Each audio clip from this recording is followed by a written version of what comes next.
Usha, Revathi aunty வந்திருக்கேன்டா பாரு. Hi aunty. Aunty எப்போ aunty என்னை வீட்டுக்கு அழைச்சிட்டு போவாங்க? கடுப்பாக இருக்கு ஆண்டி. அதை பற்றி தான் டாக்டர்கிட்ட பேச போகிறோம். பேசிட்டு வந்து சொல்கிறேன். உனக்கு உடம்பு எப்படி இருக்கு? இப்போ தலையெல்லாம் வலிக்கல, நல்லா இருக்குல்ல? இப்போ நல்லா இருக்கு ஆண்டி. எப்போவாச்சும் ஒரு டைம் லைட்டாக தலை வலிக்குது. அப்புறம் ஒரு ஊசி போட்டாங்கன்னா சரியாக போயிடுது ஆண்டி. வீட்டுக்கு போகணும் ஆண்டி. தினசா ஆண்டி, நீங்களாவது சொல்லுங்களேன், வீட்டுக்கு போகணும் ஆண்டி. சரிடா, கண்டிப்பாக அனுப்பிச்சிருவாங்க சீக்கிரமாக, நீ கவலைப்படாத. அம்மா, அப்பாவே பார்க்கவே முடியல. எங்கம்மா அப்பா? உஷா கண்ணு, இங்கே பாரேன், நான் ஒரு ரகசியம் சொல்கிறேன். ஐ, இந்த உஷாரான உஷா சிபிஐ ஆஃபீஸர்கிட்ட ரகசியம் சொல்ல போகிறீங்களா? சொல்லுங்கள் சொல்லுங்கள். ஆமாண்டா, உங்கள் அப்பா வந்தா அப்பா அம்மாவை வீட்டுக்கு வாங்கன்னு கூப்பிடுங்க அப்படின்னு சொல்லு.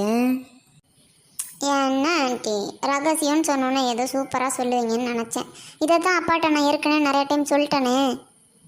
நிறையா டைம் சொல்லிட்ட, ஆனால் இந்த டைம் சொன்னினா கண்டிப்பாக கேட்பாரு. அது நீ சொன்னினா தட்டவே மாட்டார். அப்படியா சொல்கிறீங்க? கேட்டு பார்க்குறேன். அப்பா வெளியில் தான் இருக்காங்க, நான் போய் வர சொல்கிறேன், நீ கூப்பிட்டேன்னு சொல்லி கேளு. ஆமாண்டா உஷா, நடாயி, நான் உன் பக்கத்தில் இருக்கேன்னு கோவத்தில் உங்கள் அப்பா அப்படி அங்கே நிற்கிறாரு. வேறு ஒன்றும் இல்லை, பிள்ளைக்கு என்னாச்சுன்னு டாக்டரை போய் கேட்டுக்கிட்டே இருக்காரு. டாக்டருக்கே கோவம் வந்துருச்சு. உங்கள் பிள்ளைக்கு தான் ஒன்றுமே இல்லைங்கிற, என்னங்க சும்மா சும்மா கேட்குறீங்க, 2 நாள் ரெஸ்ட் எடுத்தால் சரியாக போயிடும்னு சொல்லி டென்ஷன் ஆகிட்டாரு டாக்டரே.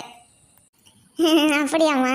அம்மா, நீங்கள், நான், அப்பா, திரிசா, உஷா எல்லாரும் சேர்ந்து முன்னாடிலாம் ஜாலியாக இருப்போம்ல, அதே மாதிரி இனிமேட்டுக்கு ஜாலியாக இருக்கணுமா? அதுக்கு தான் நீ உங்கள் அப்பாவை அம்மாவை வீட்டுக்கு வர சொல்லி சொல்லுங்கப்பான்னு சொல்லுடா. நீ சொன்னீன்னா அவர் கூப்பிட்டுருவாரு. நீ நினைக்கிற மாதிரி எல்லாமே நடந்துரும்ல, ஜாலியாக இருக்கலாம்ல. ஓகே ராசாமணி அக்கா, நான் வெளில நிற்கிறேன், நீனும் வா, அப்போ தான் அண்ணன் உள்ளே வருவார். தினுசா, நீ இங்கே நின்று, அப்போ தான் அவர் என்ன சொல்கிறாருன்னு நாங்கள் தெரிஞ்சுக்க முடியும்.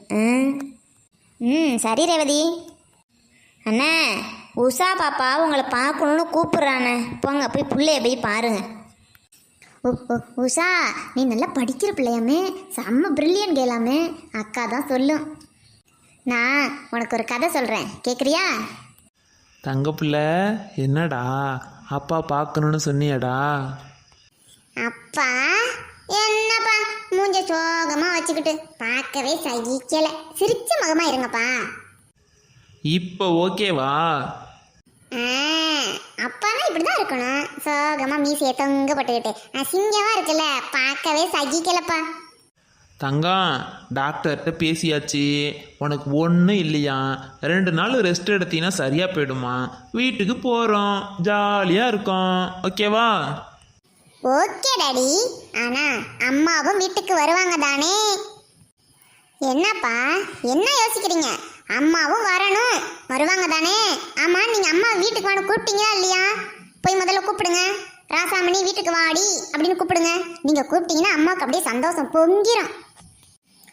என்னப்பா ஒன்றுமே பேச மாட்டேங்கிறீங்க? அம்மா வந்தால் தான் ஜாலியாக இருக்கும். அப்பப்போ 2 பேரும் சண்டை பட்டுக்குவீங்களா? அதை நாங்கள் பார்த்து ஜாலியாக என்ஜாய் பண்ணுவோம். அம்மா வர சொல்லுங்கப்பா. எவ்வளோ நாளைக்கு இப்போ அம்மா இல்லாமலே இருக்கிறது? சரி சரி, நல்ல சிரிச்ச முகமாக சொல்லுங்க. சரிம்மா, நம்ம எல்லாரும் வீட்டுக்கு போகும்போது அவளும் வரட்டும், என்ன ஆகிட போகுது இப்போ, உனக்காக மட்டும்தாம்மா. ஓகே ஓகே, போதும் போதும். இப்போ அப்படி தான் சொல்லுவீங்க. வீட்டுக்கு போன பிறகு தானே தெரியும் உங்களை பற்றி. பா, எனக்கு தெரியாதா? அதுதானே, சிபிஐ ஆஃபீஸர்கிட்ட நான் மறைக்க முடியுமா?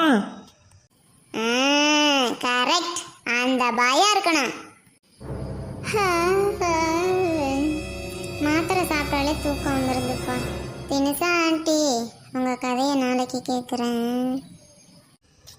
பாப்பா தூங்கிட்டா, டிஸ்டர்ப் பண்ண வேண்டாம், வாங்க வெளியில போகலாம்.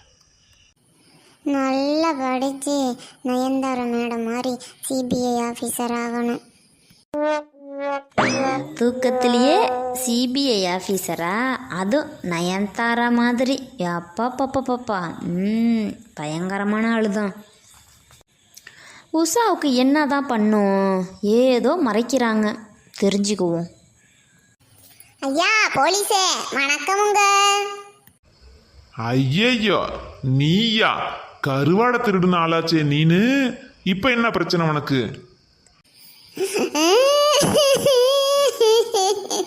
போலீசார் போலீசார் உதவி பண்ணுங்க, போலீஸ் சாரே உதவி பண்ணுங்க. பாப்பா என்னம்மா நடிக்கிறமா நீனு? என்ன உன் பிரச்சனை என்னன்னு சொல்லு. அனாவசியமா அந்த நடிப்பெல்லாம் நடிக்கிற வேலையெல்லாம் வச்சுக்காத.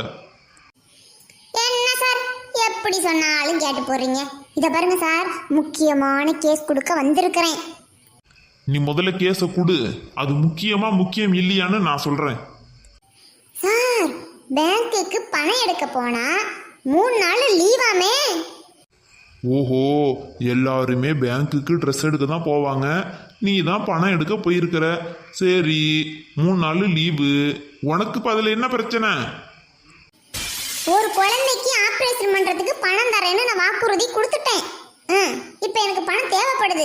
திடீர்னு நீங்க பேங்கை பூட்டி வச்சுக்கிட்டு 3 நாள் லீவுன்னு சொன்னா நான் என்ன பண்ண முடியும் சொல்லுங்க? அச்சச்சோ, இதுல என்னம்மா பண்ண முடியும்? 3 நாள் பேங்க் லீவு முடிஞ்சோடனே 4வது நாள் காலையில ஆளா போய் பணத்தை எடுத்துக்க. அவ்வளவுதான். So simple. இது சிம்பிளா? ஆபரேஷன் பண்றதுக்கு பணம் வேணும்னு சொல்லிக்கிட்டு இருக்கிறேன். 3 நாள் பொறுத்திருக்க சொன்னா இந்த நெட்டவெளியால முடியுமா? இந்த லட்சணத்துல என் புருஷன் வேற வெளிநாட்டுல இருந்து வர்றானா, தகவல் வேற வந்திருக்கு. சார், அந்த பேங்க் விஷயத்தை கூட விட்டுடுங்க, இதுல ஒரு உதவி பண்ணுங்களேன். என்னம்மா புரியுற மாதிரி சொல்லுமா, எனக்கு 1008 வேலை இருக்கு. சார், என் புருஷன் வெளிநாட்டிலேருந்து வர்றாராம், தகவல் வந்திருக்கு. சார், அவர் வரக்கூடாது, அங்கேயே இருக்கணும். அதுக்கு ஏதாச்சும் ஐடியா கொடுங்க சார். என்னம்மா என்ன பார்த்தா அவனுக்கு எப்படி இருக்கு? சங்கம் வச்சிருக்கேன்னு சுத்திக்கிட்டு என் வீட்டுக்கே பஞ்சாயத்துக்கு வருவேன் நீனு. அதுக்கப்புறம் கருவாடை திருடி விட்டு கண்ட இடத்துல போய் படுத்து கிடப்ப நான் தேடிக்கிட்டு வருவேன்.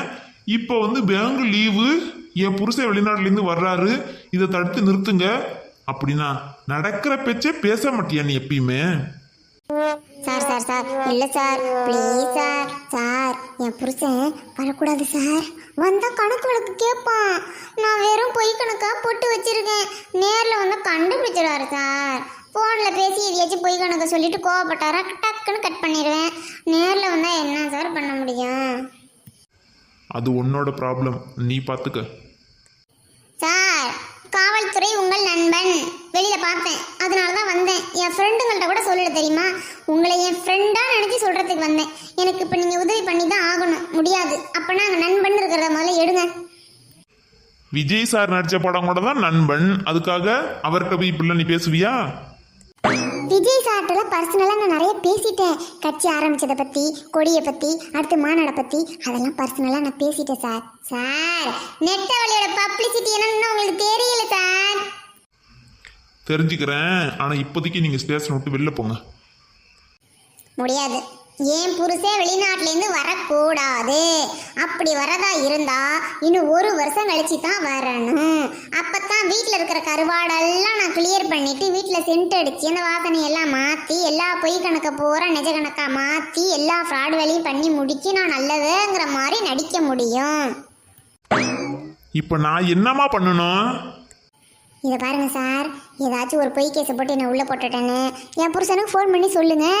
இது மாதிரி உங்கள் இப்போ பொண்டாட்டி பிரச்சனையில் மாட்டிக்கிட்டா ஜெயிலில் இருக்காங்க, வெளியில் வரத்துக்கு 1 வருஷம் ஆகிடும், அவங்களுக்கு தண்டனை கிடைச்சிருச்சு அப்படின்னு எதையாச்சும் புருடா விட்டு அடிங்க சார். 1 வருஷத்துக்கு ஒரு வரக்கூடாது சார். என்ன சார், ஏதாவது ஐடியா கொடுங்க சார். ஹலோ, எல்லாரும் இம்மீடியட்டாக அங்கே வர்றீங்க, இல்லை என்ன நடக்கும்னே தெரியாது. இதை பாருங்கம்மா, முதல்ல இந்த பொண்ணை கூட்டி எல்லாரும் வெளில போங்க சொல்லிட்டேன். இப்பதான் உள்ள வர உடனே போக சொல்றீங்களே? டேய் நெட்ட கொக்கு, என்னடி பண்ணி தொலைச்ச? போனை போட்டு ஒரு பட்டு கண்ணா பண்ணு திட்டுறாருடி. புள்ளைய ஆஸ்பத்திரியில் விட்டுட்டு பறக்க ஓடியாரண்டி. என்ன பிரச்சனைன்னு தெரியலையேட்டு. என்னடி? அக்கா, காவல்துறை உங்கள் நண்பன் எழுதியிருக்கா? நண்பன்கிட்ட என்னோட மன கஷ்டத்தை சொன்னேன். வெளிநாட்டிலேருந்து என் புருஷன் வரேன்னு தகவல் கிடைச்சிருக்கு. அவரை வரக்கூடாதுன்னு தடுக்கிறதுக்கு ஏதாச்சும் ஐடியா கொடுங்க சார்னு கேட்டா திட்டா இருக்கா. கண்ணை குத்தி விடாத காலு சடைய. புருஷன் எப்போ வருவான்னு ஏங்கிக்கிட்டு கிடக்குறாளுங்க. அவ ஒன்ன மாதிரி ஒருத்தி நான் பார்த்ததே இல்லடி. அவர் வந்தா வீடு ஃபுல்லாக கருவாடா இருக்கு, காரி துப்பிடுவாரு. ஒரு 2 மாசத்துக்கு முன்னாடியே கிளியர் பண்ணினாதான் கருவாடு கிளியர் ஆகும், ஸ்மெல்லெல்லாம் மாற்ற முடியும். நீ பாட்டுக்கு திடீர்னு நீ என்னக்கா புரியாம பேசுற? அடி பாவி, ஒன்னா மாதிரி ஒருத்திய நாட்டுலயும் நான் பார்த்ததில்லடி. எஸ், தட் இஸ் த நெட்டவள்ளி.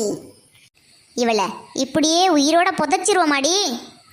அப்பா, நாட்டுக்கு ரொம்ப நல்ல காரியம் காதுதான். போலீஸ்காரி முன்னாடி இப்பெல்லாம் பேசக்கூடாது, வெளியில போய் பேசிக்கலாம் வாங்க. வேண்டாம் வேண்டாம் வேண்டாம் வேண்டாம் வேண்டாம் வேண்டாம் வேண்டாம் வேண்டவே வேண்டாம்.